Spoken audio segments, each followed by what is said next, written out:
There we go. Take it off mute all. Take it off. No, mute it now.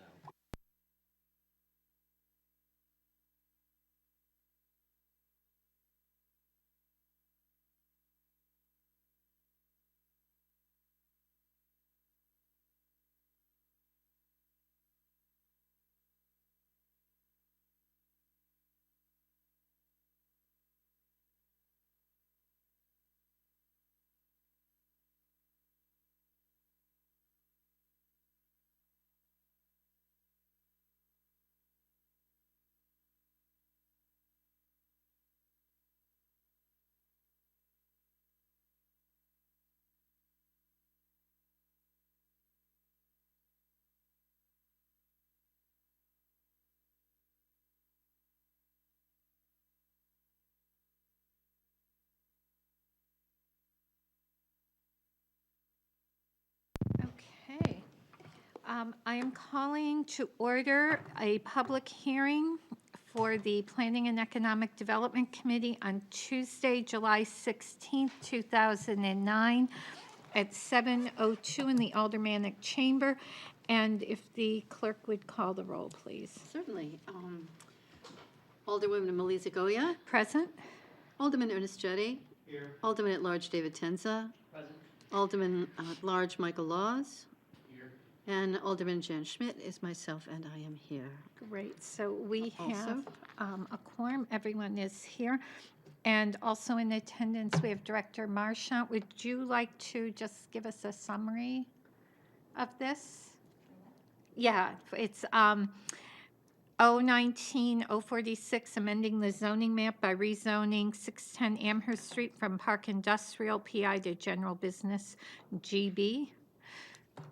I was not here for that purpose. I'm sorry. Oh, Say I'm not prepared sorry. To do that. That's okay. I think Jerry's here, or Alderman Dowd could probably Okay. speak to it. Okay, Alderman Dowd, did you want to give us, and Mr. Prunier, if you would like to join us? You want to cover it, Jerry? Can I just hand out to everybody just a little bit of plan so they can recognize? Yes, yeah. what it is?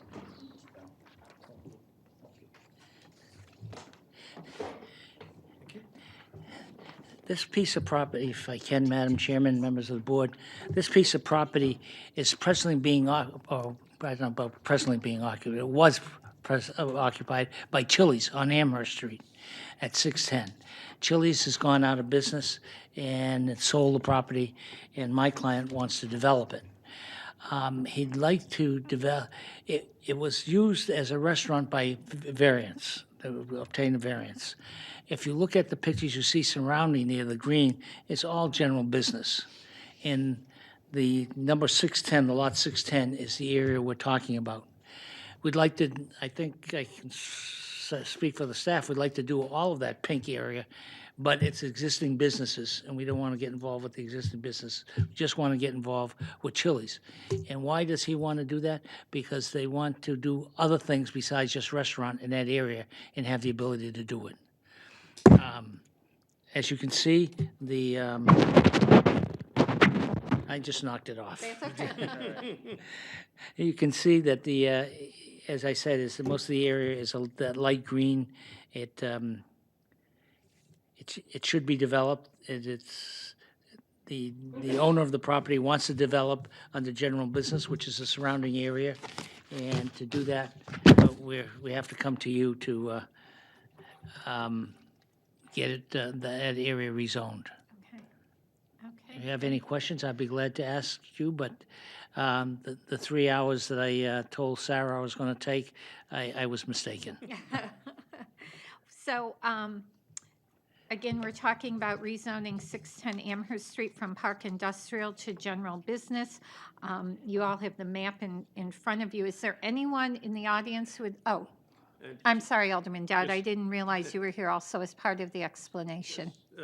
One thing, along Amherst Street, several of the properties up the first 200 feet of Amherst Street have been rezoned over the years. This had a variance to operate as a restaurant before, and now it's basically going to be that again, I believe. Yeah.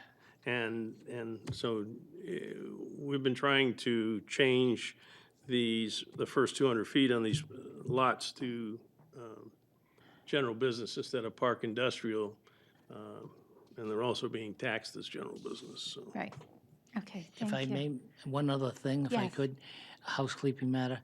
The planning staff would like the description of the zoning to go to the center line of Amherst Street. So we, if it could be passed with the amendment, that the planning staff will get the amendment for that zoning ordinance. But that's what they would like to do, is to the center line of Amherst Street. Okay. Thank you. So, anyone in the audience, testimony in favor? Okay. Seeing none, testimony in opposition. You're going to get me in trouble with our videographer. That's why I'm backing off. I'm backing off. Seeing none, again, testimony in favor? Seeing none, and testimony in opposition? Seeing none. The public hearing is closed at Thank you. 7:07 PM. Thank you. So we will now go into the business portion of our meeting, and I'm going to ask the clerk to call the roll. Alderman Malusia-Goya, Present? Alderman Ernest Jettie, Here. and Alderman Tenza, Present. Alderman Laws, Here. and myself. Okay, and also present is Alderman Dow. And I realized, Alderman Dowd, I didn't recognize you as being present for the public hearing. I'm sorry. And Director Marchant and Mr. Houston from the planning staff, as well as members of the planning board who will be joining us later in the meeting. First, we have a period of public comment. None. Our first item of business tonight is a presentation regarding the sidewalk ordinance, but I would like a motion to go out of order and take 019-046. Alderman Tenza? So moved to make a motion to take 019-046 out of order. Okay, you've heard the motion to take the new business ordinance 019-046 out of order. All those in favor? Aye. Aye, opposed, okay. And now I need a motion.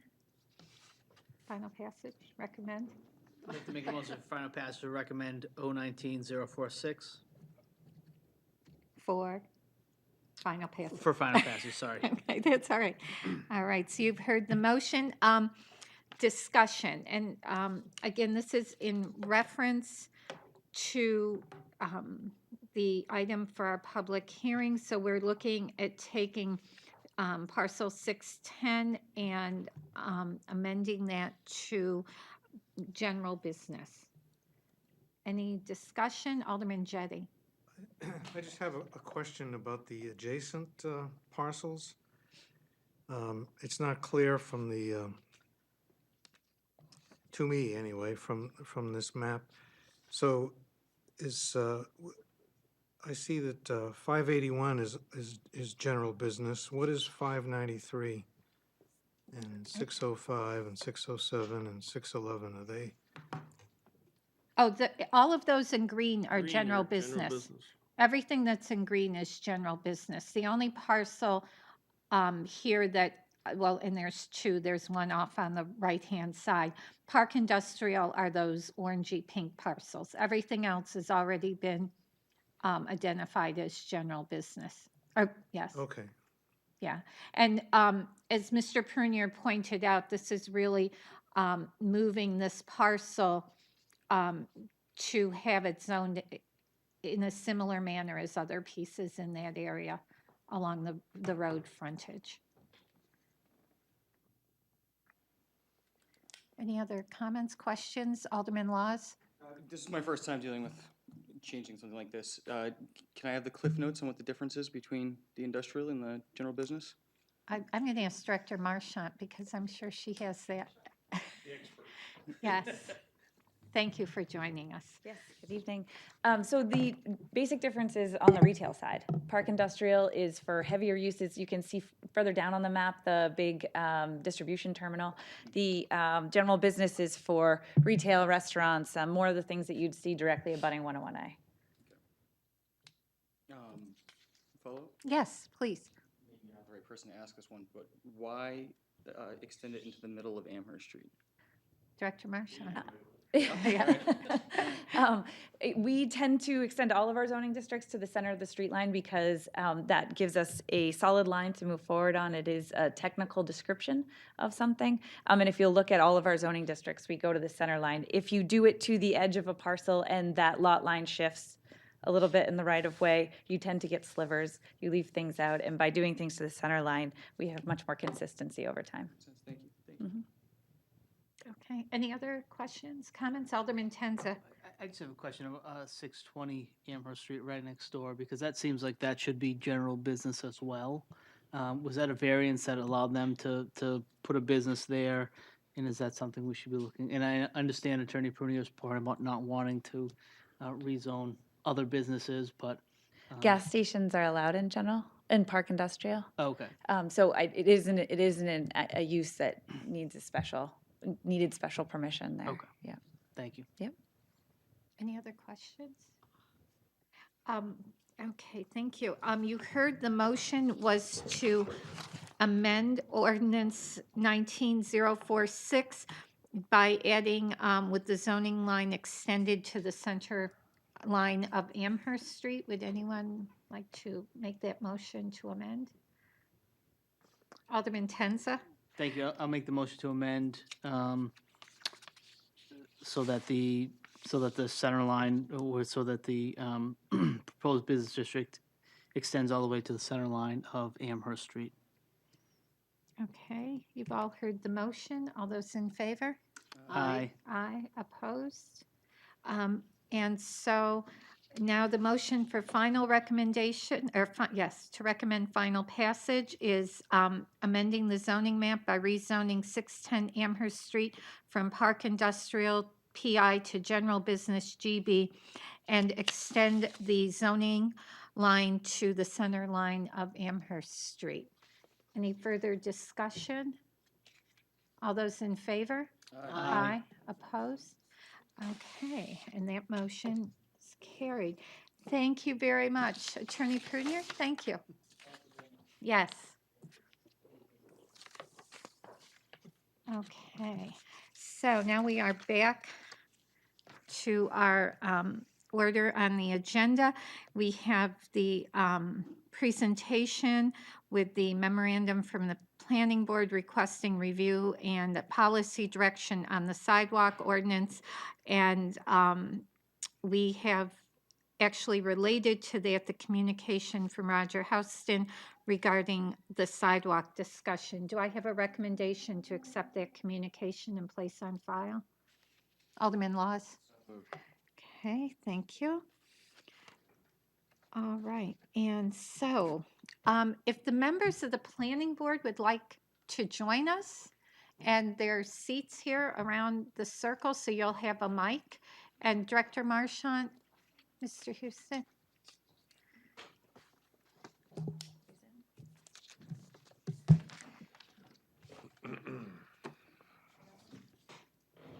Yeah.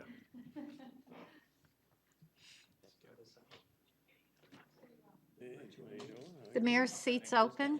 The attorney's seat's open. We have lots of seats. Okay, well, thank you very much. You know what I forgot? I forgot to ask for name tags for them. And I thought of that the other day and just, it totally left me. So I'm just going to start over here with Mr. Rapucci. And if the members of the planning board would just introduce yourselves so people who are watching will know who you are since we don't have your name tag. So Sure, Jerry Rapucci. I'm a full-time member of the Nashville Planning Board. Maggie Harper, full-time member. Scott Leclerc, I'm the chairman of the planning board. yes, Mr. Kelly. Ed Weber, Or Weber. secretary, full-time member. Roger, if you want to. Yeah. Michael Peterson, the mayor's representative on the planning board. Great. Well, thank you all for being here this evening. So, Director Marchant, would you like to start us off? And did I have some copies of what was handed out? I don't know if any of you brought copies. You have yours.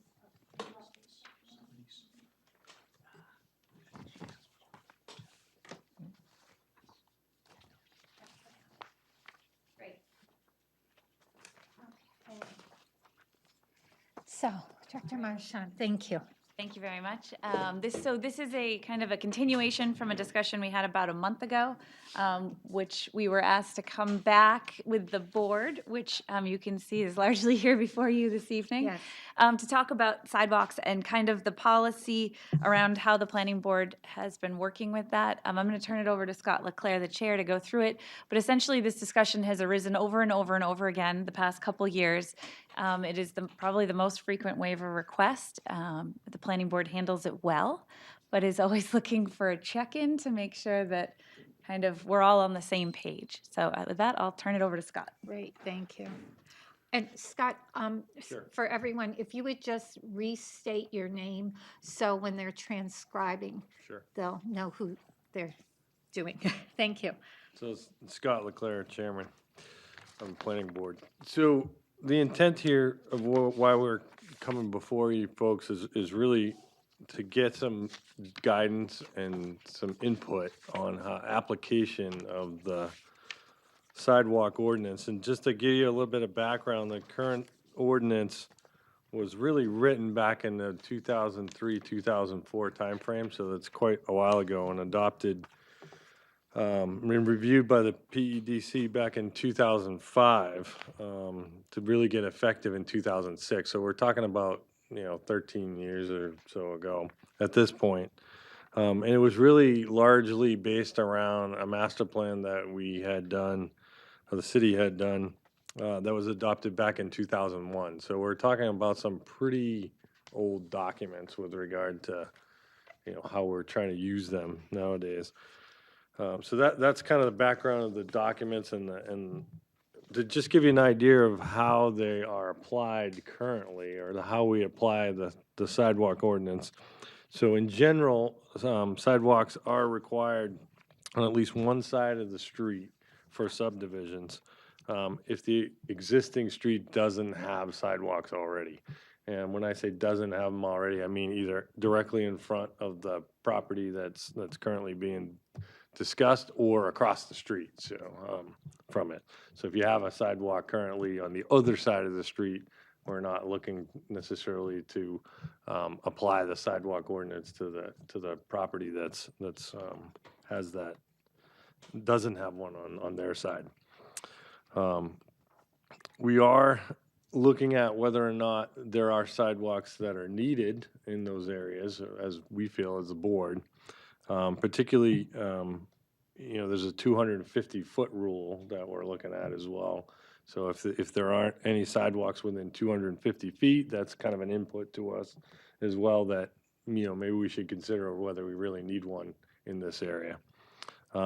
If we decide that one isn't really warranted, we give the option to the applicant to provide a contribution in lieu of actually constructing the sidewalk.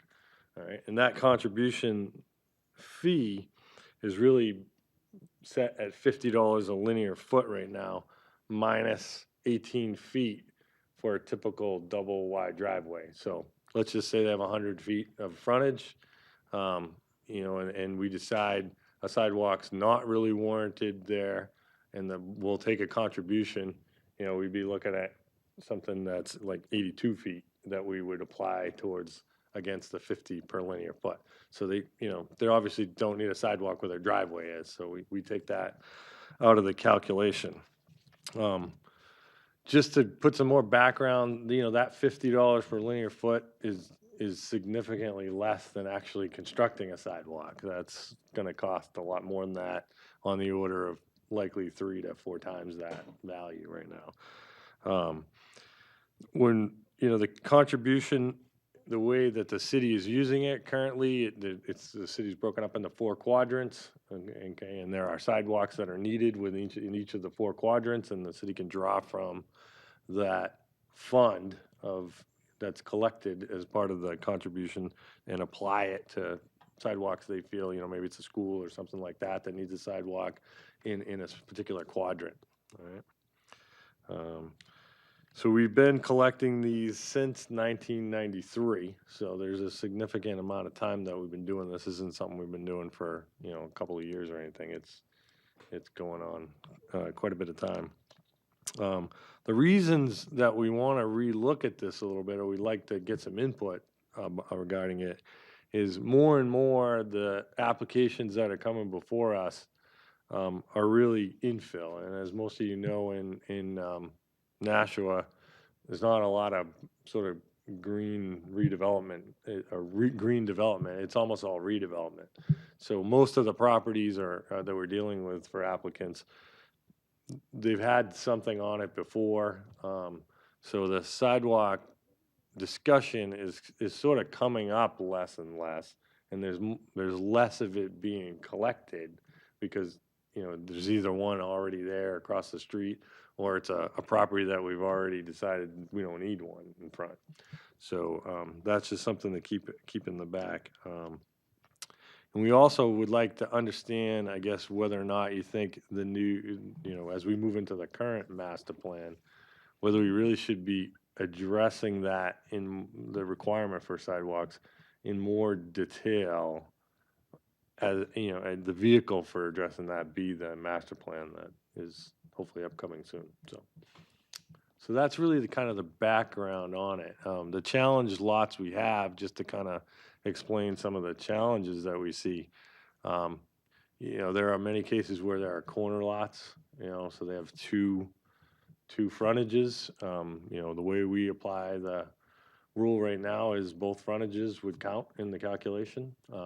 There are a lot of our applications we see in front of us now are, say, one lot being subdivided into 2.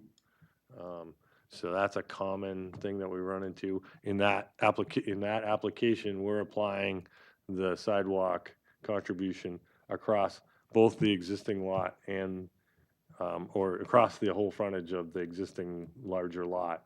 So essentially both lots frontages are calculated. Again, if there is a sidewalk across the street, we'll see situations where you have a lot where you're subdividing it and half of the across the street has a sidewalk. We'll subtract that out, from the calculations. So, but there are strange lots that come up. Some of them, we even have triple frontage lots that come up at times, and that obviously can sometimes be disconcerting to a single homeowner who might have 150 feet of frontage just because they're on a three lot. So, you can understand kind of why there's concern for the applicants of, this be applied fairly. But, in lieu of where the city's going now in terms of, being mostly redevelopment, we're looking for input on whether you think this whole process even of collecting sidewalk contributions is the right approach,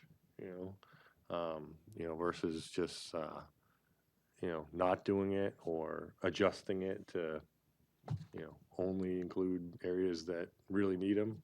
I mean, there's obviously a bunch of different options there. So I'd open it at that. That's Okay. questions. Thank you. Yes, and I would just say,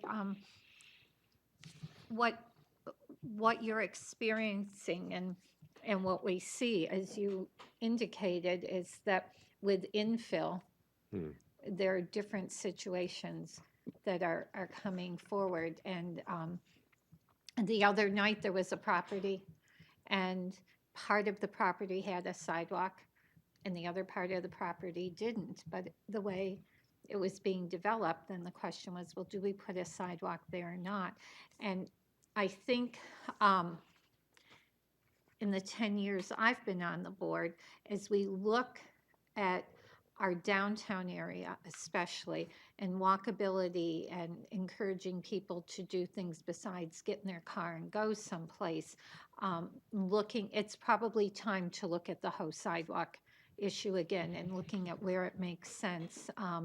And should people be walking half a block on this side of the street and then crossing the street to continue on the sidewalk? Or should we have downtown sidewalks on both sides of streets? And as pieces are being redeveloped and infills occurring, how should we be looking at that? And again, it's very different than looking out in some of the larger subdivisions where there are 40 or 50 houses and the traffic isn't the same, and people may be walking, but they're walking for exercise. They're not walking to a bus stop or to a park or to a neighborhood grocery store for the most part. So, Yeah, I would add that, the larger subdivisions, multi-unit, they tend to come in with the sidewalks, I mean, right. that's not generally the ones that are really cause any concern. It's the onesie, twosie kind of, subdivisions that are in, existing neighborhoods that are really getting challenging. Director Marchant and then Alderman Dowd. I just wanted to say, for the larger perspective, since 2000, from 2005 to FY19, there's over $620,000 in the 4 quadrant funds collected, and those have built sidewalks all over this city. And we don't have, this is the main source for that. It used to be used more often, and Roger has a great history on that, for matching grant funds as well. So some of those dollars were 20% match on an 80% federal grant when we used to do Safe Routes to School Right. grants. That's what these monies would be used for. Those are no longer available. But it is, the Public Works manages these quadrant funds.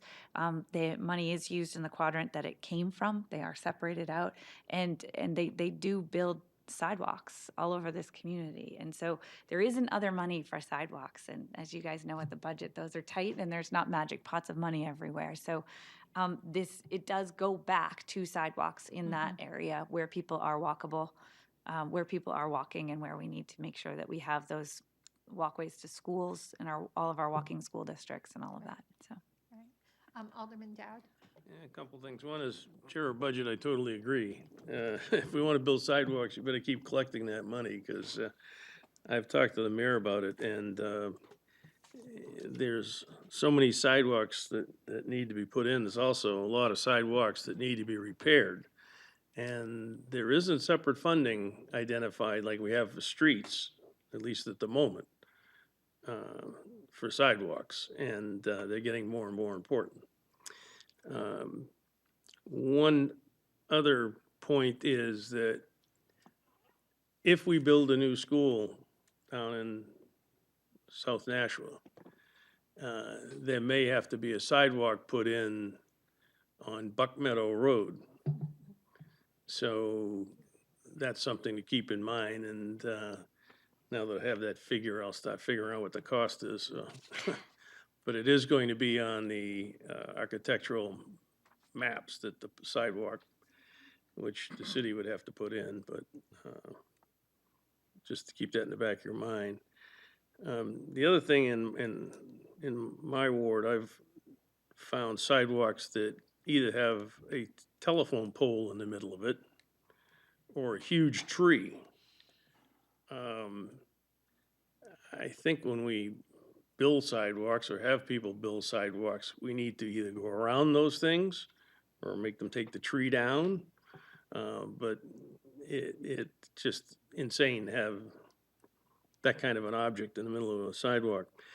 The other thing is that in a lot of places, homeowners have developed gardens and things right up to the street, which presumably is in the sidewalk right away.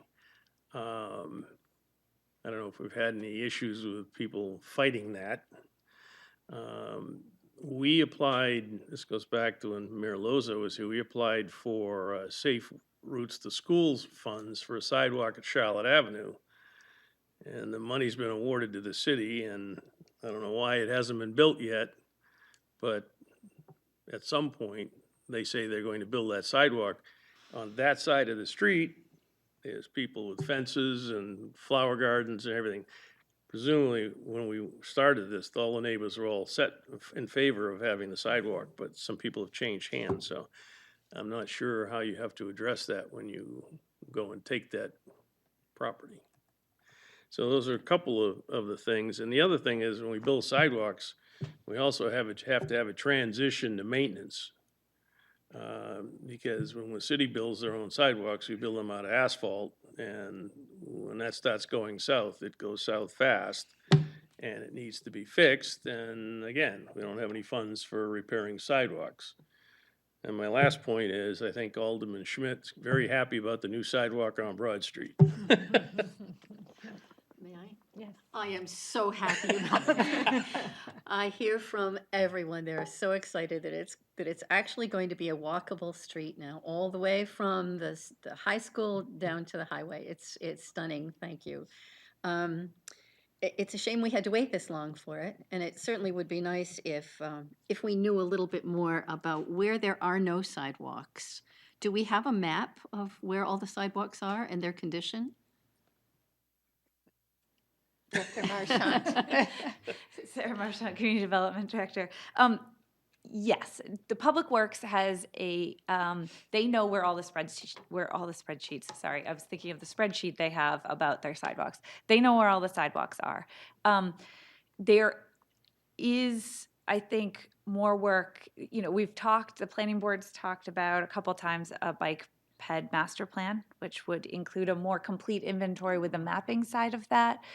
There are some required standards of sidewalks that I don't think we have a full database of at this time.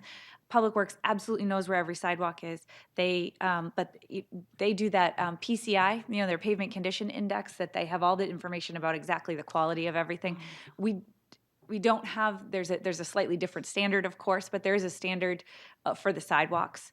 Their width, do they have the tip downs? Do they meet the right grades? All this kind of information that we don't have fully yet. And I think that's part of the discussion that we keep having, that information would be very helpful so we could identify and start prioritizing some of these projects. And so that could be done as part of a bike ped master plan. It could be done separately as more of a sidewalk complete inventory. Those are all things that are on the table that I think are in active discussion somewhere within the city at this moment. And just for a information point, the bike ped master plan, if I remember correctly, we're working with NRPC. Is that correct, to put that together? I thought that's what I was told the last time. We do have a scope to get started on one with them, but I don't know that we have figured out where funding's coming from and signed off on that. But I do know that officially sidewalks are under the Board of Public Works scope as well. So I think we just need to make sure everybody's on board on the same page. Yeah. Alderman Jettie and then Alderman Dowd. So, to the members of the planning board, I'm new here, and so I bow to your expertise in dealing with this. But I've been a resident of Nashua all my life, and I know that at one point in time, Nashua required sidewalks. And that's why we have sidewalks downtown in the older neighborhoods. At some point in time, the city decided not to require sidewalks in order to make housing more affordable. And so back after in the 50s and 60s, in order to encourage more housing, the city stopped requiring sidewalks. And that's left us with the problem that we have now, in that there's a lot of places that don't have sidewalks. And I'm interested in knowing how you people feel about it, but I think that the city would be a much better city if it was more walkable, more rideable, and that if we had more sidewalks. So, I mean, I'm coming from a kind of a prejudice that we ought to require sidewalks. The waiver, number one, I think if it costs over $100 a foot to build a sidewalk, why we're only charging 50. I wonder about that. I mean, if I was a developer and if I could convince you to give me a waiver and I only have to pay $50 a foot instead of building the sidewalk at over 100, I would think a lot of developers would opt for that because it costs them less. And so I'm interested in the members of the planning board's input on that area and the professional staff.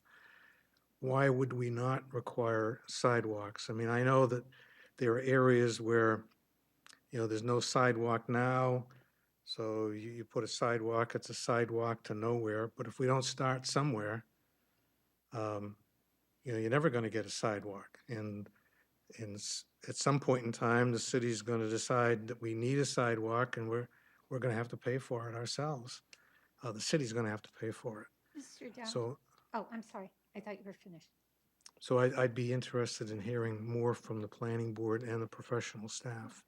Alderman Dowd, would you mind just holding, because Yes, I Mr. was just Leclerc gonna and say that. Mr. Rapucci, yes, thank you. So Mr. Leclerc and then Mr. Rapucci. Scott Leclerc, Chairman, Planning Board. So, yeah, just to clarify, the sidewalks are required by ordinance, so it's not that they're not required. What it is that the ordinance does give the planning board the authority, if you will, to decide that accepting a payment in lieu for a particular location, and obviously that's a location that doesn't have a sidewalk anywhere near it, is a better solution for the city because we can take that money and put it where we sort of have a higher priority need for a sidewalk versus creating the sort of, like you said, the little dots of sidewalks that aren't connected. So the sort of general intent of why we might accept a payment in lieu is there aren't any sidewalks that are very close. They're at least 250 feet away. A lot of times it's well more than that.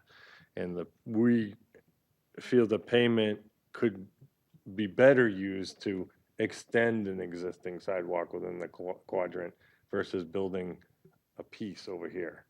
So that doesn't address the cost differential, what you talk about, but there certainly is some leverage to, extending existing sidewalks versus dotting in different ones in different locations. So that's the kind of thinking behind the board, at least our board, at least myself, why at times it's better to allow the applicant to make a payment in lieu.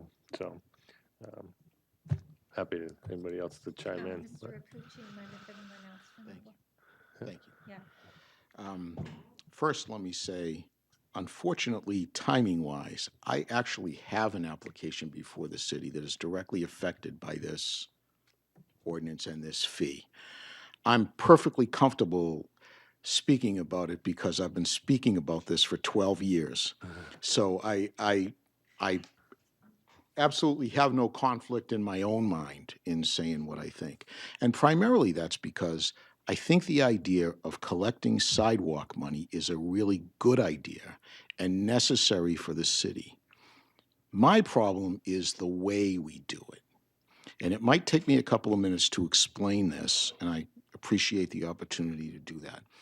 A lot of the conversation, I think Alderman Dowd or someone said we've been collecting fees since 1993. And that's really a valid point to consider. Back in the 90s, the city of Nashua used to go to homeowners and attempt to get them to pay for half of the contribution that was required to repair a sidewalk that was in front of their house. That was certainly not proper, and that's not done anymore as far as I know. But the real change for this came in 2011 when the state modified the statutes to collect money for improvements that are done on a property that is not directly related to a project that comes before us. My concern with the way we do this is not that we're collecting money for sidewalks.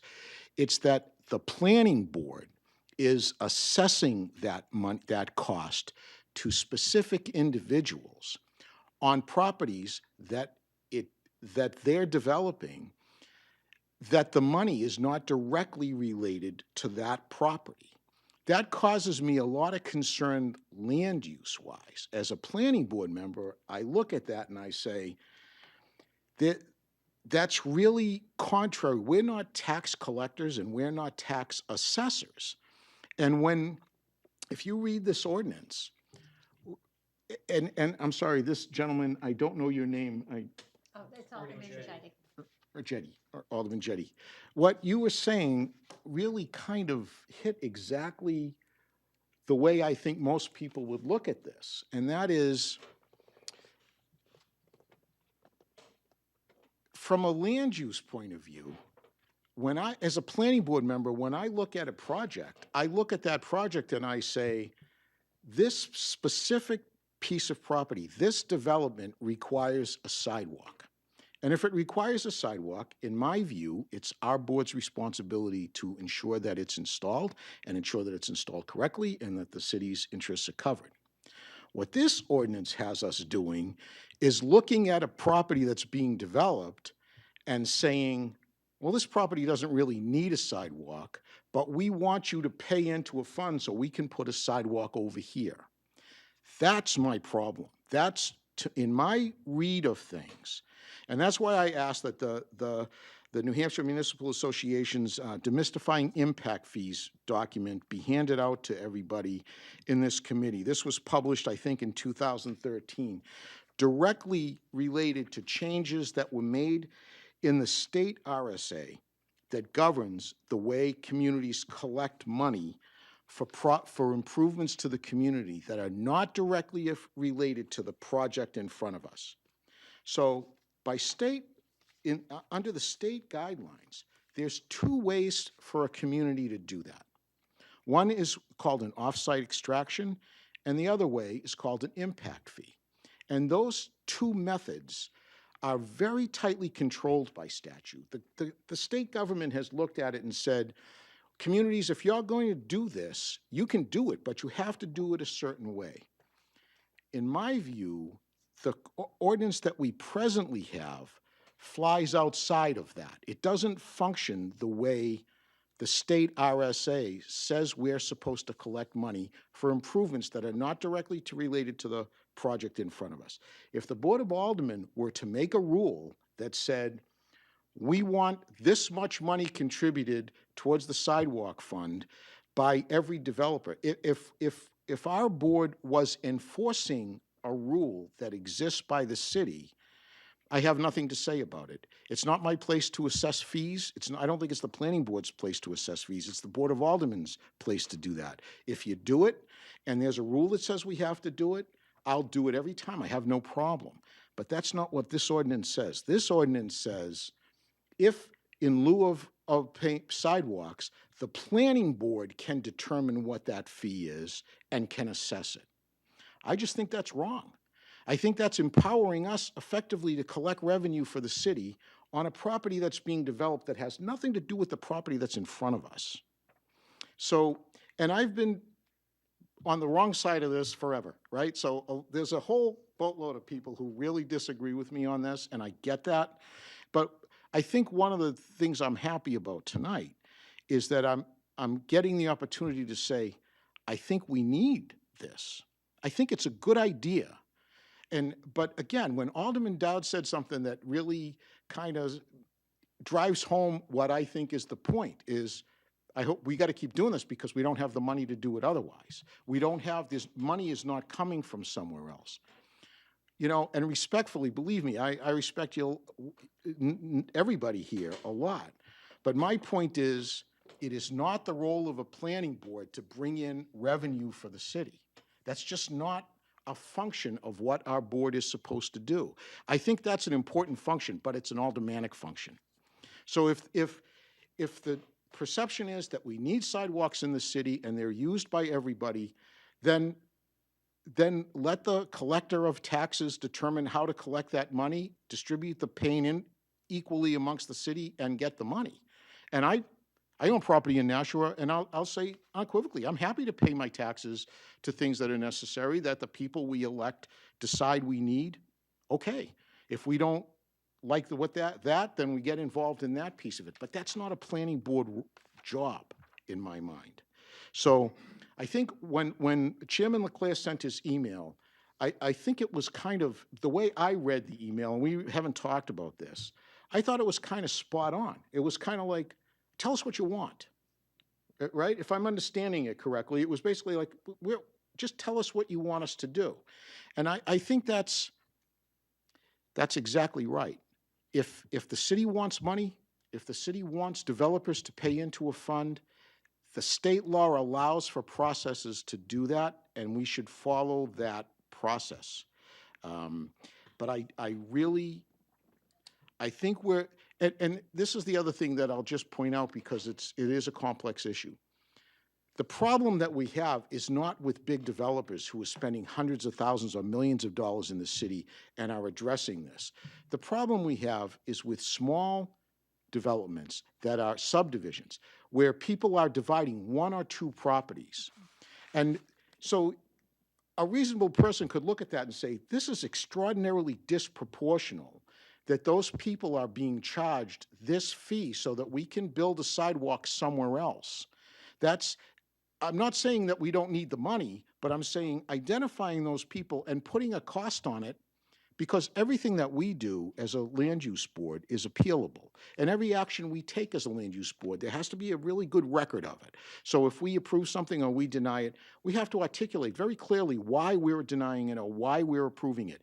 So when the review comes, if a court were to review, in the case of our decisions, it would be the Superior Court that would review.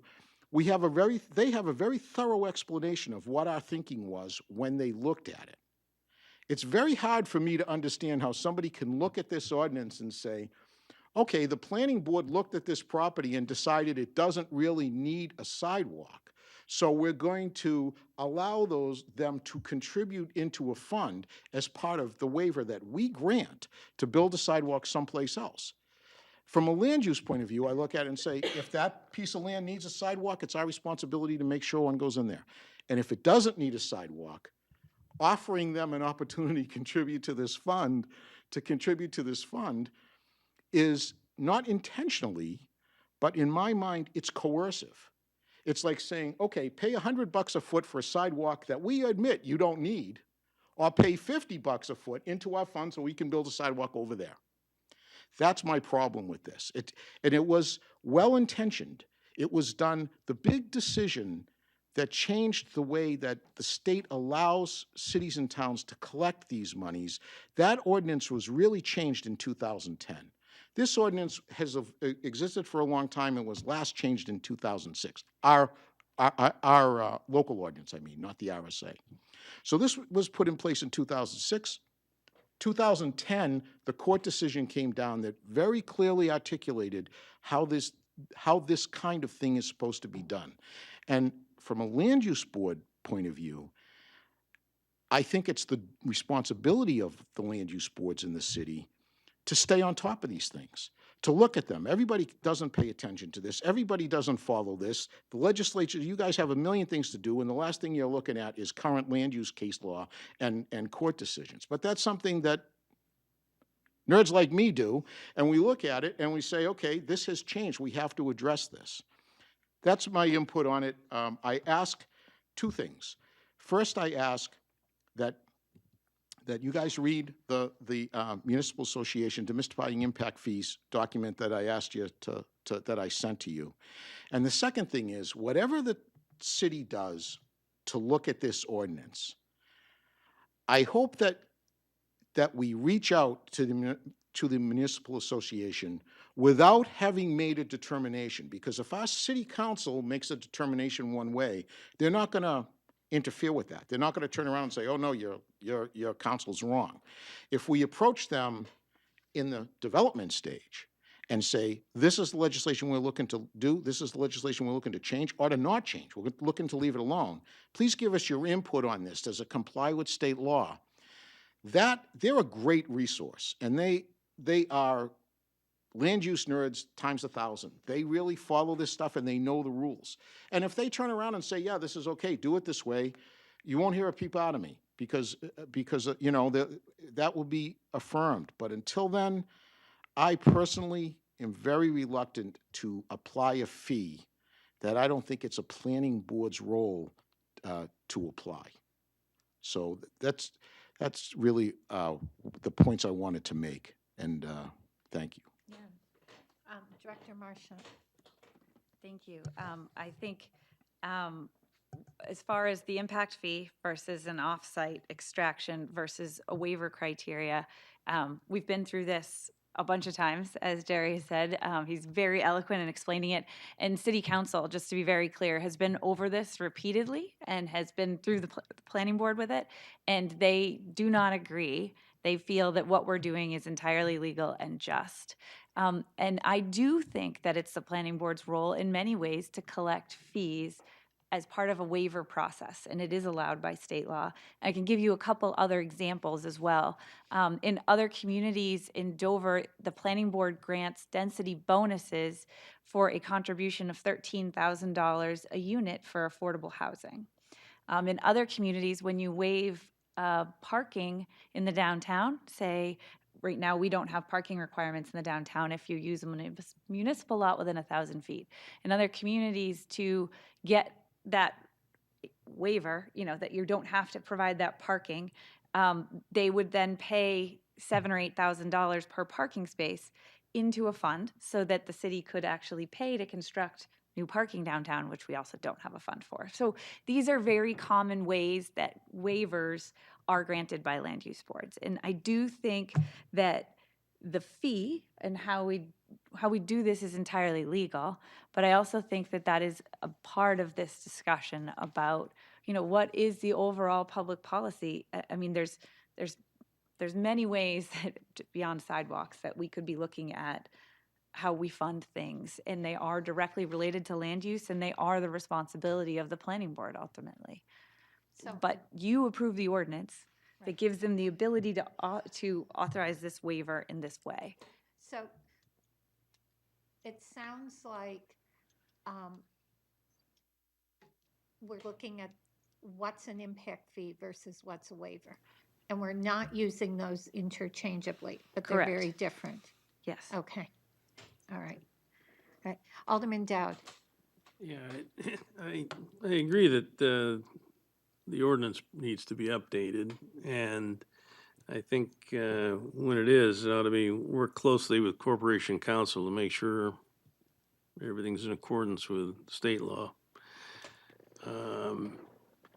So that the planning board has very clear guidance on what they should be doing, and it should come probably from an ordinance approved by this board. Another point is when we develop sidewalks, we mandate a grass strip of about a foot between the sidewalk and the curb.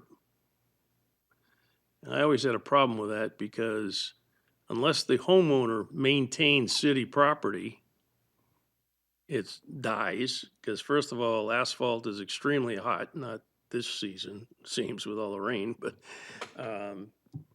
the grass isn't gonna survive and it turns into weeds and it's just ugly. I, for one, would prefer a wider sidewalk and go right to the curb. Why do we have that grass strip? Somebody would have to explain the logic behind that and why we ask the homeowners to maintain it. It also goes to, we build these sidewalks and one of two things is gonna happen. Either we're telling the homeowner, hey, you have to shovel it, which again, they're shoveling city property. I'm not saying we do, but I mean, some people take it that way. And the other thing is, the more sidewalks we add, the more sidewalk plows we need. And we have a problem clearing sidewalks right now with the staff we have. So if we add extensive sidewalks, we have to think about the snow removal maintenance as well. And that comes with a cost. So all that needs to be factored in. So I think I'll leave it at there for now. Alderman Dowd, I would just, to your point about grass between the street and the sidewalk, and that strip which many of us not only mow, but we irrigate and do all sorts of other things with to keep it looking good. I know several years ago, we had discussions about sidewalks in other parts of the city, and it was with people from NRPC.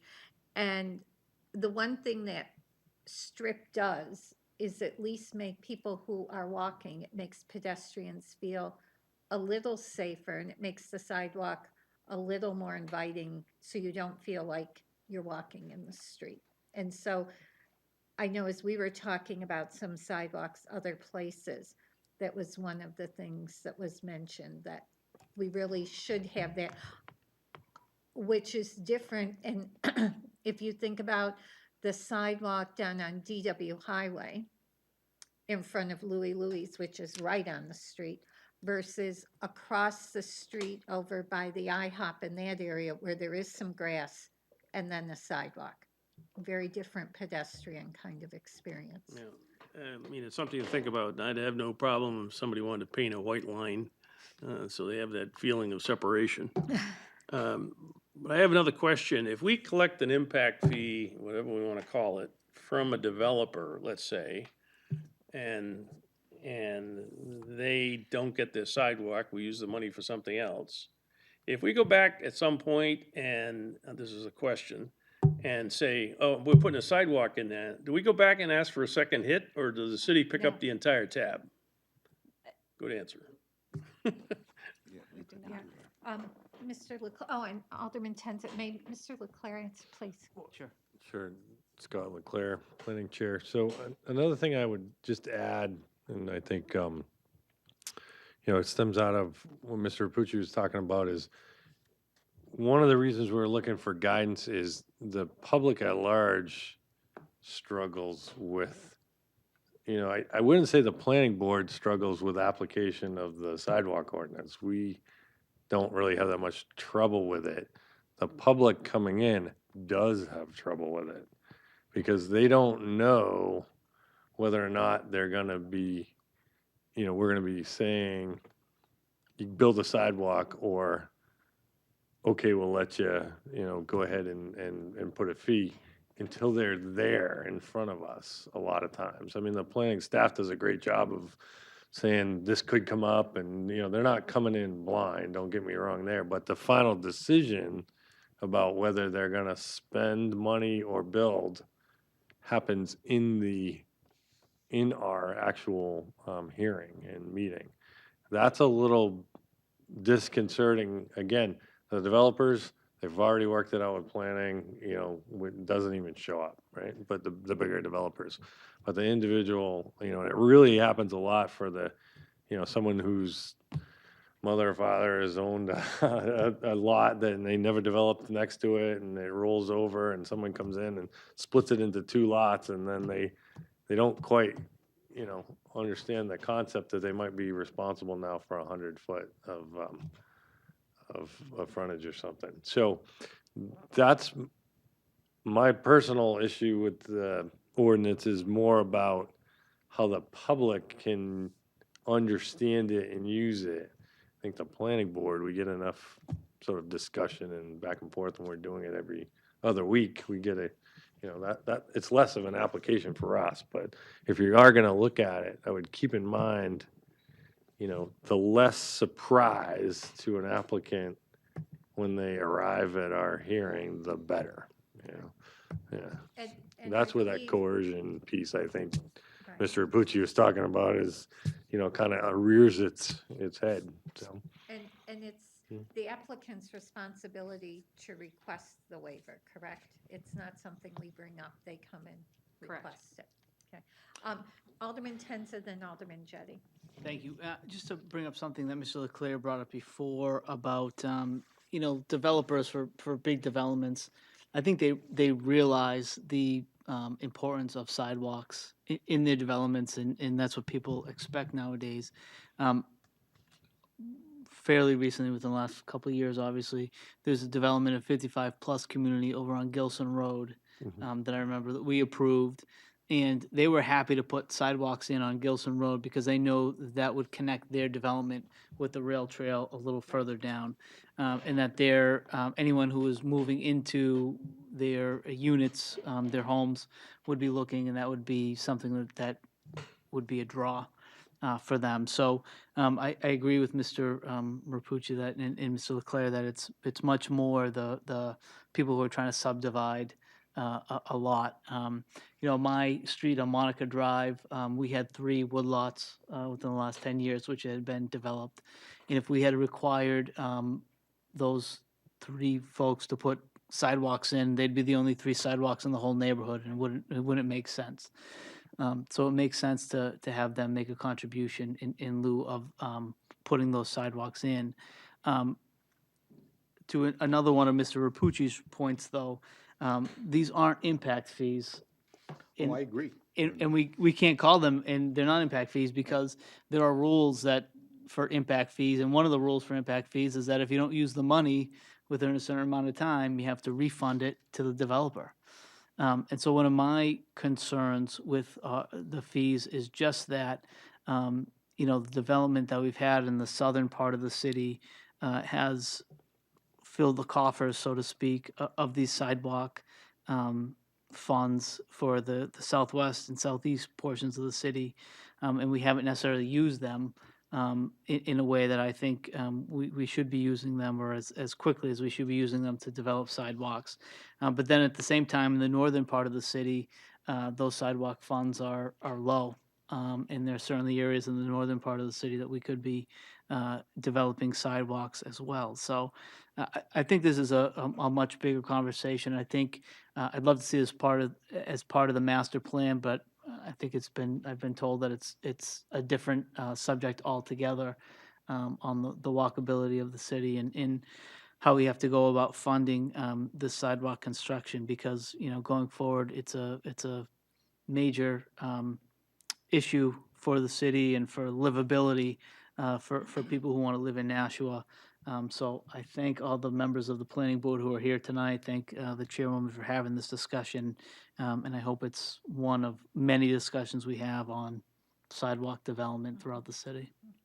Well, and Alderman Jettie, if I may, just a quick comment. I think to Alderman Tenz's point, in his neighborhood, I think that's where we look at that intensity of use, that criteria, and looking at where we put sidewalks. And obviously you're not having people walking to bus stops and those sorts of things. There are people who might be walking from one neighbor's house to the other. So I think that's an important piece to think of as we look at where we do say we need sidewalks and where we say we can go without them. Alderman Jettie, please. Thank you. I have a couple of things, but to just respond to what you just said, I know his neighborhood, and there is a bus that goes down East Dunstable Road, and maybe if you had sidewalks, people would walk to it and get on the bus. But I know his neighborhood too. It happens to be my ward. so I was wondering if, I don't know if this is appropriate or not, but I know that Mr. Houston has been a longtime member of our planning staff, and I know he wrote a memo, and would it be appropriate for me to invite him to say whatever he's got to say, and so that He is, Mr. Houston's more than welcome to say whatever. And if you've raised your hand or tried to catch my eye, I apologize for not acknowledging you.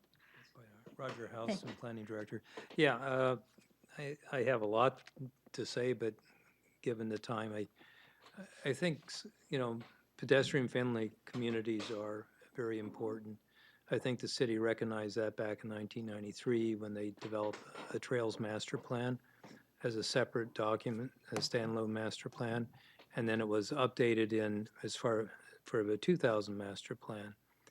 And I know the land use committee, when they updated the land use code, struggled with how do we deal with sidewalks, because you're right, a lot of sidewalks were just totally waived in the 60s, 70s, and 80s. They just didn't build the sidewalks. And that started to turn around in the 90s when the board started rethinking. I think there were several groups, Urban Trails Alliance and other groups that started forming and said, we need more safe pedestrian travel in this city, and how do we do it? And we have a lot of older roads too. This is an old community, roads like in Alderman Jetty's, like Main Dunstable, East Dunstable roads. They weren't designed to be collector roads, but now they are. There's not a lot of room. Some roads have more room than others. You have a lot of impediments, utility poles that you have to go around. Sometimes you don't have a decision whether a utility pole goes in a sidewalk or not because there's no more right-of-way. And so I know we've found that with one of the schools we did. There just wasn't any room, and so you try to bump out enough room, at least 3 feet in one side of a pole. It's not desirable, but if a kid is walking, it's better that he walks on the sidewalk versus out in the street, and especially next, in the elementary schools. When we developed, and I'm just backtracking a little with the land use code, back in 2003 to 2006, when it was adopted, we had David Connell, who was the city attorney then, and afterwards he went on, he was in charge of the municipal association back then. I believe that's probably the same time when that law that Commissioner Rapucci mentioned. And he's one of the foremost, until he retired, land use attorneys in the state. And he did vet this ordinance, as well as what we heard many, many times when we kicked this ordinance around was developers and landowners want predictability. They want to know when they're coming in, if they're subdividing their property, what do I have to do? What are the rules? Because before, sometimes this subdivision would get waived, and next time this one wouldn't get waived, and so they had a construction cost. And so we were hearing a lot of negative feedback that the planning board wasn't predictable. They did not, they weren't fair. And sometimes it's just a question of who's sitting on the board the night the decision is being made too. And depending on, whether you have a 5-member or a 9-member board sitting that night. So you have a lot of different variables. And so the law was crafted to say, look, sidewalks are required. Now, if you meet certain standards, then you can ask the board and agree to give a contribution in lieu of constructing the sidewalk. No one would argue that sidewalks shouldn't be required. In this city, they're required on at least one side of the street. And they do provide a safe, especially for older people as well as younger kids, a safe place for kids to ride their bicycle, walk to school is very critical. And that's why, as Sarah mentioned earlier, the Safe Routes to School program, we use quite a few of those contributions to multiply what we got out of a 20% match to build sidewalks near one of the schools, New Searle School. I think we had a few other schools that we did. And I'm trying to remember some of the projects I was involved in and others I wasn't, excuse me. So it does, there's a lot of history behind this, a lot of thought, a lot of legal opinions. I think we've had about 4 or 5 different city attorneys that have all agreed with this process that we follow. And it may not be perfect, but it works, and it has served its role in terms of providing some funding for sidewalks in the community. Have I said too much? Well, Mr. Pernier said he was going to be here for 3 hours, and so I think you still have a lot of time. I think he deferred to me because I gave him his maps. Oh, there you go. There you go. Mr. Weber, and then Alderman Tenza, did I skip over? But yes. Or Laws, I'm sorry. I'm sorry. And Mr. Rapucci. So may I let Alderman Laws go, Whatever because you I decide all is of a fine sudden with me. realized I did not come back to you. My I apologies. just was gonna Paired a little bit with what Alderman Tenza said anyway, so apparently you're clairvoyant. I don't think anyone's asking for anything ridiculous here, and it seems that the process, to Mr. Rapucci's point, isn't really equitable to everyone who's developing land. And I think our goal as the board should be to make it equitable as possible, right? Although I don't know what best practice is in other communities. I can't imagine everyone's raising money for sidewalks doing the same thing that we're doing. So I'd like to spend a little more time researching that and looking into it. And I mean, that's all I got for now.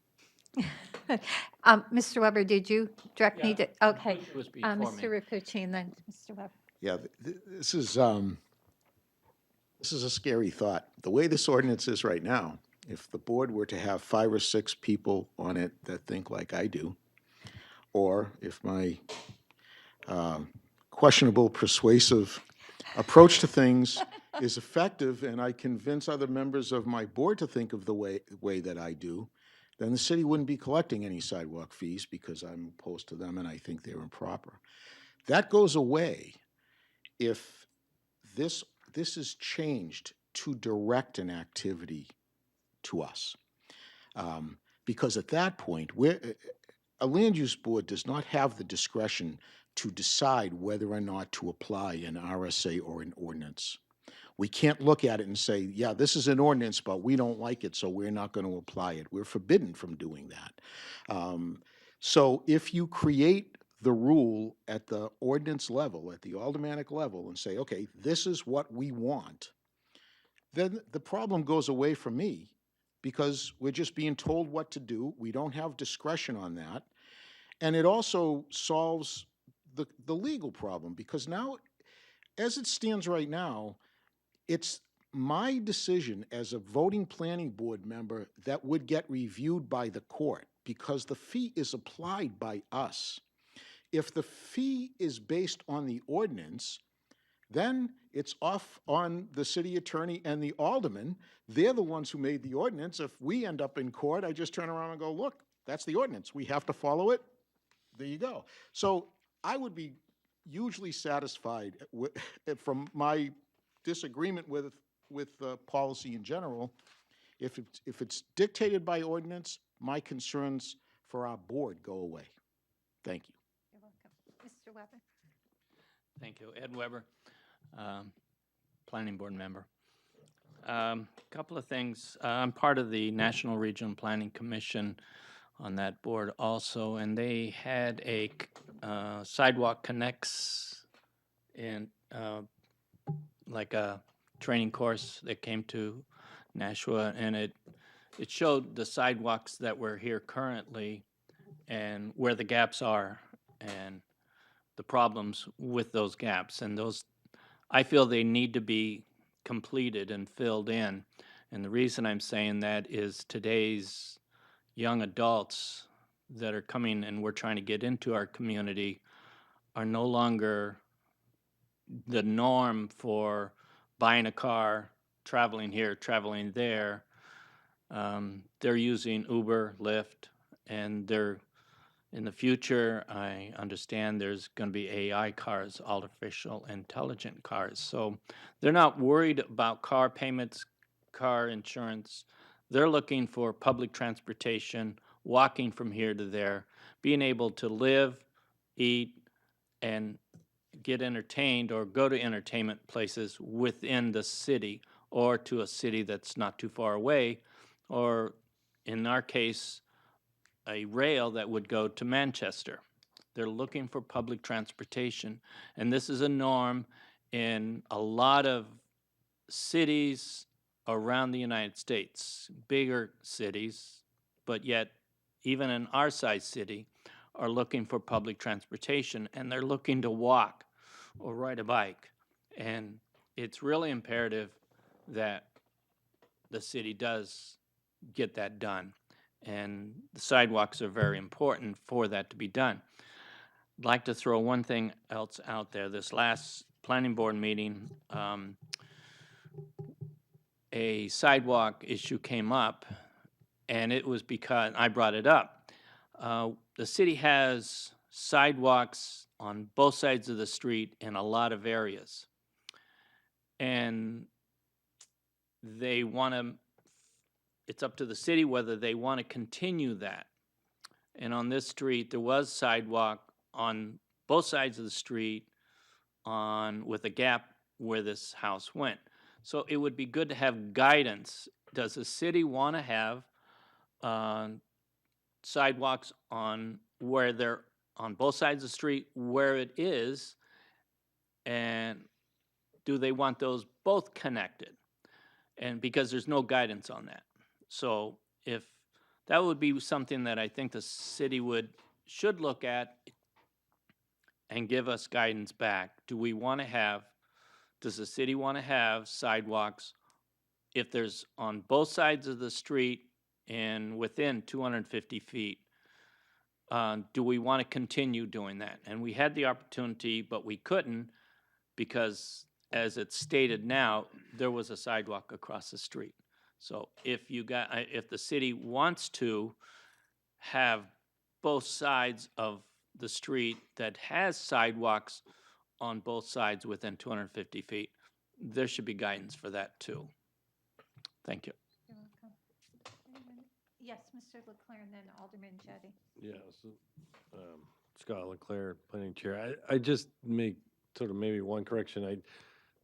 I believe the planning board does have the authority, if you will, to require sidewalks wherever we want on a property, essentially if it's a land use need, right? So even diagonally across the lot, if we feel like that's a requirement, we can stipulate that as a point of approval for a plan. So, but I think what Mr. Weber was talking about is really, is there guidance or is there desire for certain areas within the city that dual-sided, like I'm thinking like Amherst Street or other larger thoroughfares, where crossing is kind of problematic,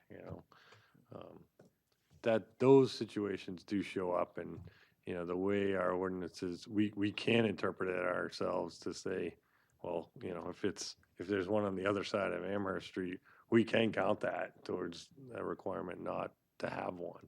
We don't have to do that. We can say, we want to, but if there's a desire by the aldermanic community that, certain areas of the city should be pushed to have a, dual-sided, then it'd be good to understand that as well, so. Alderman Jettie, and then Alderman Schmidt. So, Sorry. so in Mr. Houston's memo, his last sentence is, this may be a good opportunity to wait on considering this section of the subdivision ordinance to explore the issue concerning sidewalks with the recently funded update of the citywide master plan. And so I'm wondering, is that the sense of the planning board and the staff? Is that a consensus that we deal with this as part of the master plan, or is this sufficiently a narrow enough issue that you'd like us to tackle this right away? Mr. Leclerc. Scott Leclerc, planning chair. So, my experience with the master planning process is that process is also going to look for input from you folks in their recommendations or their proposals. So I think you will get some output from the master plan, but you're going to get better output if you provide some input from the city side, right, versus just the consultant. So my own personal opinion is, move it forward internally because that will help the development. And I think the master plan could certainly put some clarity, particularly to those locations where it's most needed. That's going to likely be addressed in a master plan. But in terms of how things like sidewalk funds are applied, and that's likely not going to come out of a master plan. They're not going to get into that part of it. So at least the addressing the components of have fees and things like that. And the desire of the city, it should be done before the plan's done. So, yeah. And Alderman Schmidt, I would just agree with you. I think that if we do some of this now, then when we get to master planning, if we need to massage it, we can, but we're going to have a more updated base to move forward. And so it will maybe help frame some discussion. Hopefully we'll have the PED bike plan, because I do think there's some value to this understanding intensity of use. People use sidewalks much more intensely right in the heart of downtown than they do out on Gilson Road, or, in some of the more rural areas of the city, just by virtue of the fact there's fewer people living there. The density of population is different.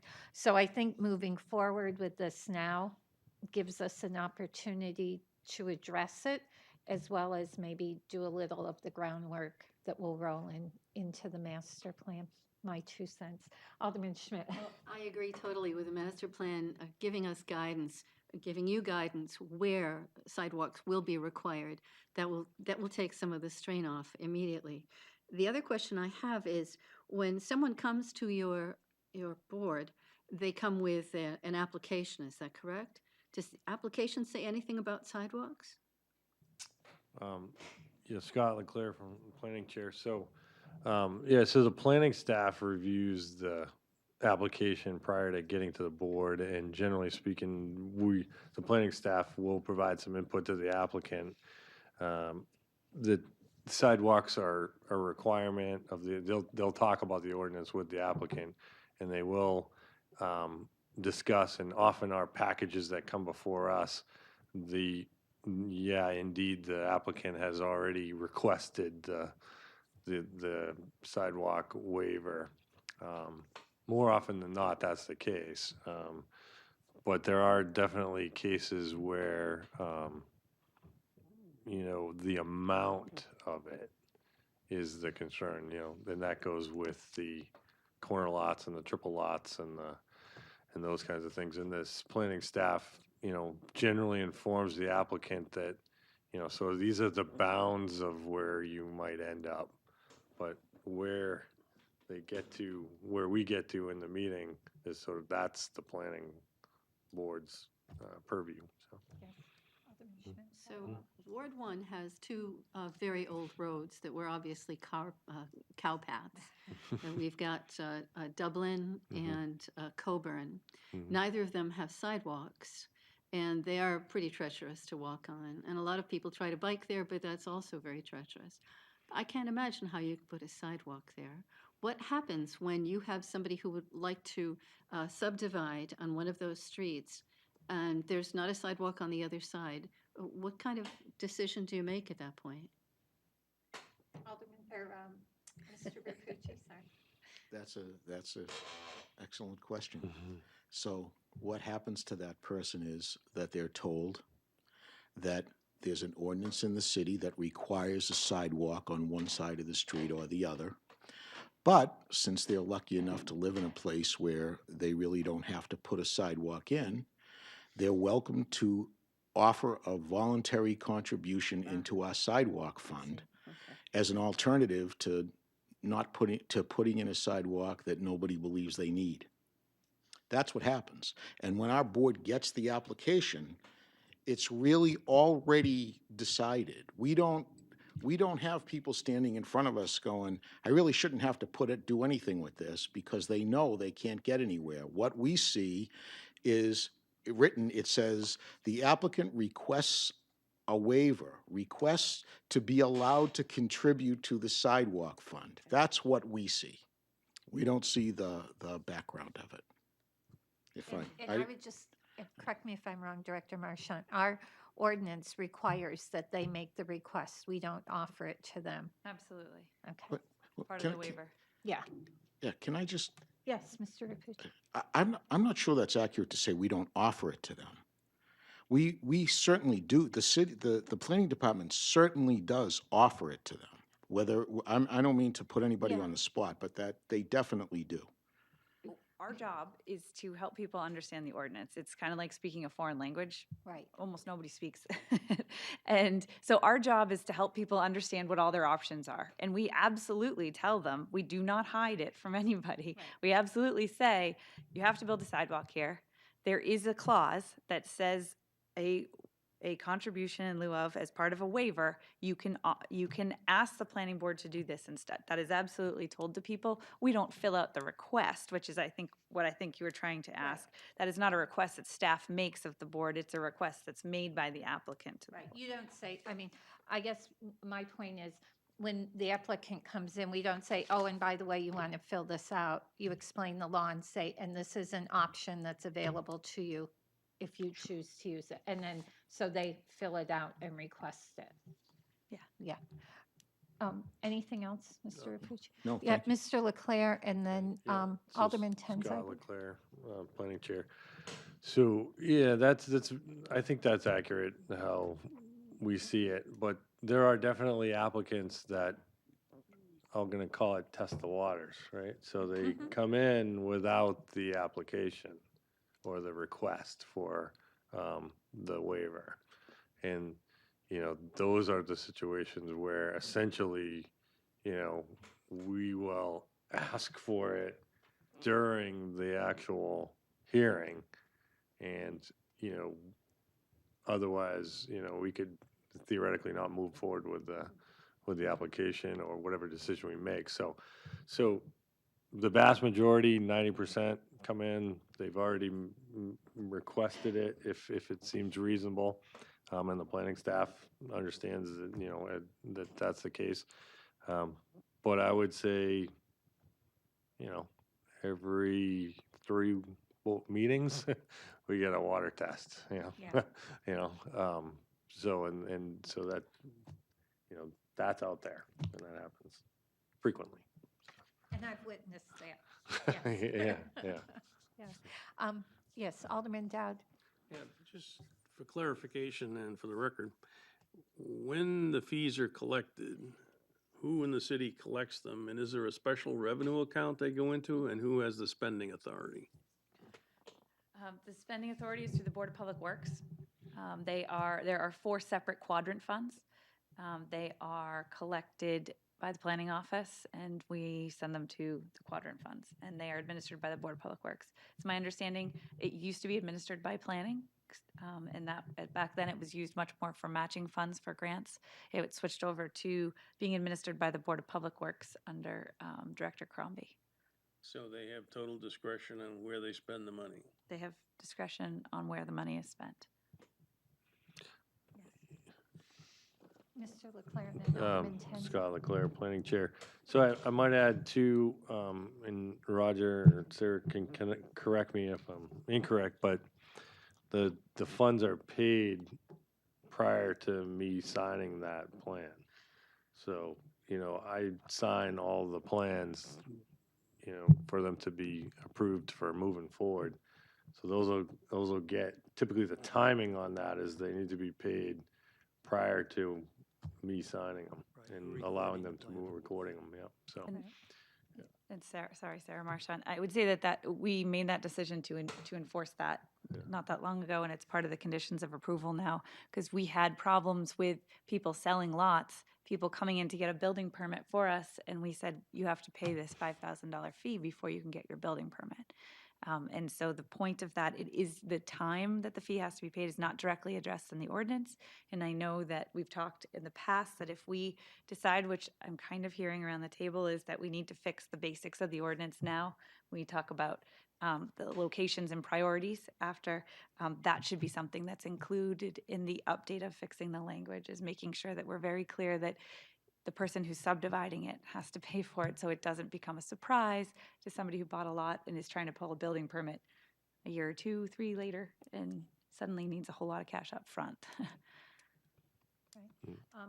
Alderman Tenza. Yeah, so just to Alderman Dowd's point, it's pages 346 and 347 of the budget book, which lists the amounts of the funds for the FY 2020 budget. So just looking at the funds, as far as the sidewalks for the southwest quadrant where the new school is going to be built. There's just a significant amount of funds in there, $146,000. So sidewalks for the new school shouldn't be too much of a problem. Although I don't think $146,000 gets you all that much sidewalk, unfortunately. Not today. And then just to Mr. Rapucci's point, I mean, I think there's just a difference in philosophy maybe. The city requires developers to put in sidewalks. And then, what the ordinance says is that if the planning board wants to, they may approve the waiver. So we could just flat out deny waivers and have everyone put in sidewalks. We certainly could. And that would be within our right. So I don't agree, and I understand where you're coming from saying that it's coercive. I don't agree. I think it'd be more coercive to require folks to put in sidewalks when they weren't necessarily necessary in their neighborhoods. So, but again, it's a good discussion. It's a discussion that the planning board has on a fairly regular basis. So I'm glad that everyone's here tonight and having it with the Board of Aldermen. Alderman Dowd? Just real quick, yeah, I understood. Anybody like yourself that's on the budget committee knows where that is. I just wanted to bring it out in this meeting so people watching will know where it is and how it gets there and who spends it. Alderman Jetting? So while everybody's here, I'd like to hear what people think about raising the fee. It's, from what I read, the average cost of the sidewalks is, it's costing the city $125, $150 a square foot, a foot, and we're charging 50. Do you have any input about raising that to? May I? And I just, I'm very, very aware of the fact that the members of the planning board are here to do whatever the ordinance says, including the fees. And so if you're not comfortable entering into that, since the decision on that is really with those of us who are sitting here as aldermen, I respect that. So I don't want you to feel like you have to answer. We've heard your thoughts about that fee and the comparison of the fee to the actual costs of putting the sidewalk in. But I would just say, please don't feel like you're being put on the spot to give your opinions, since I think we thoroughly understand it's our responsibility at the end of the day to make that decision. Yes, Mr. Weber, and then Alderman Laws. As far as the fee, a good person to talk about that is Steve DeCrane. I would ask for his input on it. I've discussed it with him. He understands what, excuse me, the cost factor is and what the city has to pay and what they get out of it. So he would be a good person to input that. One of the things that I've seen and talked about, the important factor that I see is when an applicant comes forth, they don't have, they see what's happening, or they need to know what's happening before they come to the board. And that needs to really be spelled out. And I've talked with the engineers, and it's not the applicants that are the lawyers and things like that. I've talked with them, and it's not so much that the homeowners are making, this is minor. It's just that they don't want surprises. And that's a big killer for people to come before, because they're afraid of all the surprises. And if it's spelled out, which it's done with the administrative planning board, it's being done really well. And so I think sidewalk fees should be up higher. My own personal, I think they should have gone up, because that's less money for the city to be put out. And this is a one-time, and it's not going to happen again and again and again. This is a one-time fee. Yes, it hurts. Yes, it's a lot of money, because that's cutting into the reason that they're building those other lots. But it's something that really needs to be looked into, and not just say, oh, it's okay, yeah, go ahead. I think it's important that we look at not just what the traffic will bear, but what's reasonable for that before we raise it or anything.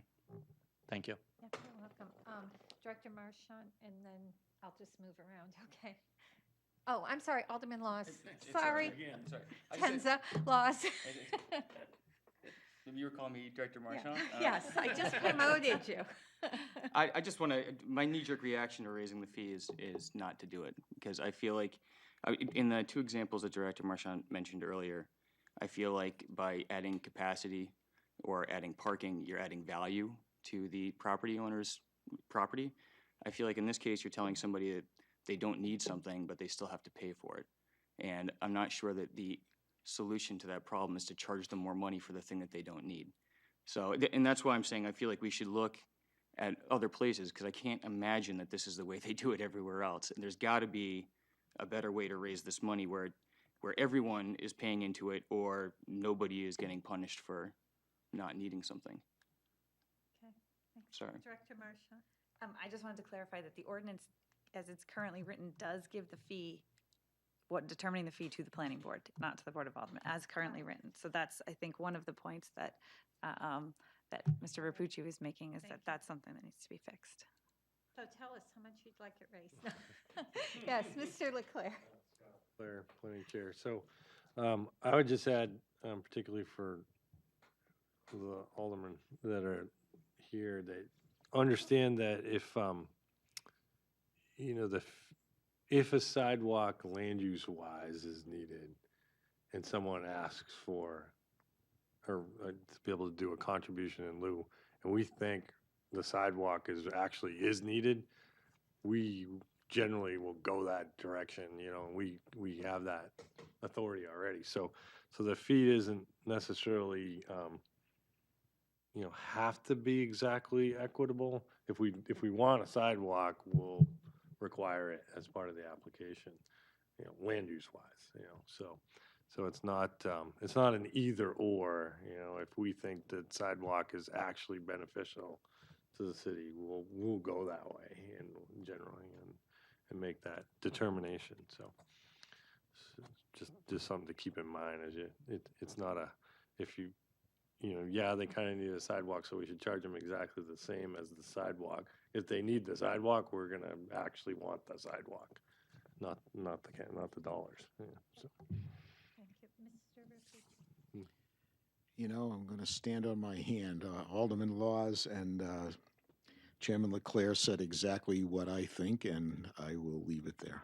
Okay. Thank you. Anyone else? Any other thoughts? I'm sorry, I have one more. Oh, yeah, Mr. Weber. One of the things the city does when they need a school, what do? They raise taxes because they need the funds to do that, or they float a loan.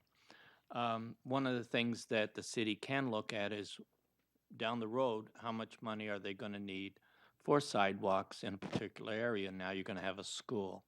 And so I think the city needs to look at that before they how much do they need for the sidewalk funds? Do they need to actually lower it? Do they need to raise it?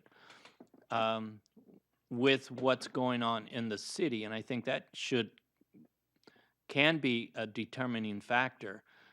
Just to say, well, we should raise the funds, or no, we'll keep it where it's at. I think the city needs to look at what are the city needs, what the sidewalks are going to be needing, and then make that judgment to either raise or keep the same, depending on what's coming forward to the city. Thank you. Mr. Leclerc. Sorry, I'm Scott Leclerc again, Chair. I just reiterate again, though, that what Sarah Marchand said, that, you know, right now we're setting the number, not you folks. Okay. You know, we are actually putting that number, and if you don't want us setting the number, you should tell us that too. That's part of the direction. And give you a number? Right, that's totally fine. I'm okay either way, but the way the ordinance is written right now, you know, the planning board is actually setting the number. So, Yeah. And if that makes you feel one way or another, you should address that. You know, so. comments. We have no unfinished business, new business, and we've addressed the new ordinance. And I know we have a member of the public here who would like to speak to us, so I'm going to go straight to public comment while everyone's sitting here, so you have all of our attention. Please come to the mic and, just introduce yourself, name and address. Thank you. Peter Schaefer, 15 E Street. I'm a resident just listening to you, giving you sort of my feedback from where I'm sitting here. I walk a lot, I bike a lot in the city, so I'm pretty familiar. And, right now, it's a big issue, the walking thing, because we're trying to transition to a more transportation type, walking type of environment. One of the issues I see is that, I see two issues here. One is, building maintenance, building things, and maintenance, all right? So today, as I see the city, I don't see any maintenance. Okay, we're very little around schools and the parks.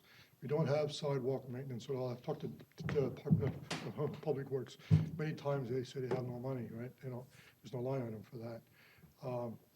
So in the process I'm listening to here is, I don't hear any planning. What I hear is we scrape up some money in places, and then the squeaky wheel gets some funding if we have it. I don't think that's planning. I think you need a champion of walkability that has some authority in the city that can put it together in a much larger context. One of the things, 40 years ago, I lived in Reston, Virginia. I don't know if you people are familiar with Reston, Virginia. Reston, Virginia was a town that was planned before they built it, okay? The interesting thing about that city is that you could walk from anywhere to anywhere, and it was wonderful, okay? I don't know what it is like today, okay? But so you had, street line paths, tree line paths going places, and sidewalks everywhere. Everywhere was a sidewalk, and it worked really well. Now, we can't do that. We're in New England, okay? This place was built before we had to deal with these issues, so we can't do that. But one of the things I find frustrating sometimes, and it's all of New England has this problem, probably most of the country does, is that as we develop, we do small developments. I used to live on the southwest side of Nashua, okay, where I could see my neighbor, but I had to take my car to get there because I'm in this development, and there's no way to get to that development. Although I could see their house, I had to get in my car and drive all the way around to get someplace. So I think there's a walkability issue in general that is much more difficult to solve because now you're dealing with two developments, and do you establish some right-of-way ahead of time so in the future you could have a path between them? I go down to where the YMCA is. If I bike down there, just beyond that parking lot there's a little path that goes into the next development. So you can actually ride your bike in the back without having to get onto East Hollis, because if you're trying to get down to the bike path that takes you down to Air Mass, you could do it from these back things. But we don't have a way to get there unless you have a champion of walkability. No one's ever going to address those issues, and it's always going to be this way. Thank you. Thank you, Mr. Schaefer. Okay, so any remarks by the alderman or the members of the planning board? Mr. Rapucci. Just want to thank you for having us, giving us the chance to talk about this. I really appreciate it personally. Well, and we thank you all for being here. Anyone? Mr. Dowd, Alderman Dowd, Yeah, sorry. just real quickly, I have talked to the mayor and Director Photo about establishing much what we did with streets and evaluating all the sidewalks and what needs to be pretty much repaired, and it was the discussion. And so that we can put funds aside in the budget to do the repairs that need to be made. Because right now, we don't have that.